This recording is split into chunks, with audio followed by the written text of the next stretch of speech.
নমস্কার, শুভ সন্ধ্যা। নিউজ ভ্যানগার্ডের পর্দায় আপনাদের প্রত্যেককে স্বাগত জানাচ্ছি। এই মুহূর্তে আপনাদের সাথে আমি রয়েছি অঙ্কিতা। চোখ রাখছি এই মুহূর্তের গুরুত্বপূর্ণ সংবাদের দিকে।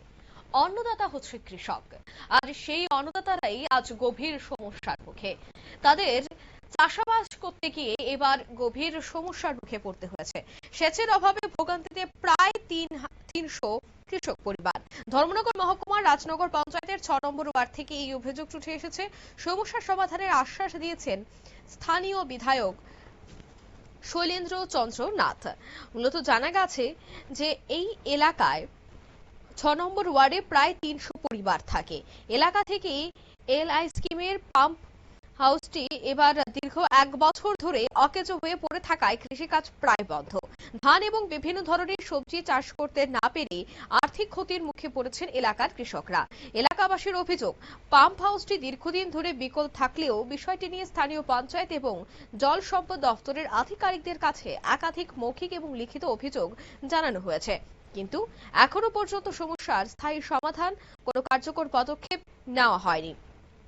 আজ দেখা গেছে অভিযোগ পেয়ে বিধায়ক নিজে ঘটনাস্থলে গিয়ে পাম্প হাউস এবং সংশ্লিষ্ট অবকাঠামো পরিদর্শন করেন। পরিদর্শন শেষে বিধায়ক কি বলছেন শোনাবো। রাজনগর গাঁওসভার 6 নম্বর ওয়ার্ডে আমার পেছনে যে গোটা দেখতে পাচ্ছেন এটা একটা পাম্প হাউসের ঘর। এখানে যে এলআই স্কিমটা রয়েছে এই স্কিমের উপরে ডিপেন্ডেন্ট এই গাঁওসভার 250 থেকে 300টা ফ্যামিলি। তো গতকাল আমার সঙ্গে ওরা ফোন মারফত যোগাযোগ করেছে যে এলআই স্কিমটা দীর্ঘ 1 বছর থেকে কাজ করছে না। তারা স্থানীয় পঞ্চায়েত, তারপর ডিডব্লিউএস এর এসডিওর সঙ্গে ওরা যোগাযোগ করেছে, লিখিতভাবে ওরা ডিমান্ড করেছে যে এলআই স্কিমটা চালু না হওয়ার জন্য কি হচ্ছে এই অঞ্চলে যারা কৃষকরা রয়েছে তারা না সাবডিকেট করতে পারতে না এবার তারা আউটলাইন করতে পেরেছে। তাই আমি যাতে এসে তাদেরটা দেখে ইমিডিয়েট তাদের সলিউশনের একটা ব্যবস্থা করি।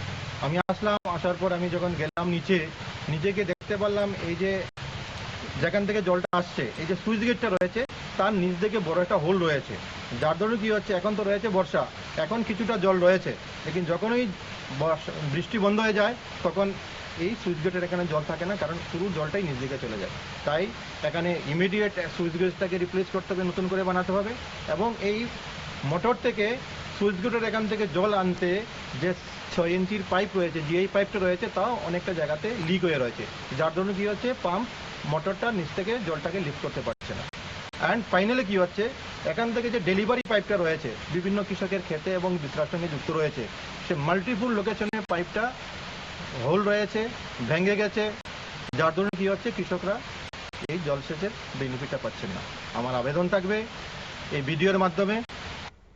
আপনারা শুনলেন বিধায়কের আশ্বাসে এলাকাবাসীদের মধ্যে কিছুটা আশার সঞ্চার হলেও তাদের দাবি অকেজো পাম্প হাউসের কাজ দ্রুত শুরু করে পাম্প হাউসটি সচল করা হোক, তাহলেই আসন্ন মৌসুমে কৃষকরা পুনরায় সেচের সুবিধা পেয়ে চাষাবাদ শুরু করতে পারবেন।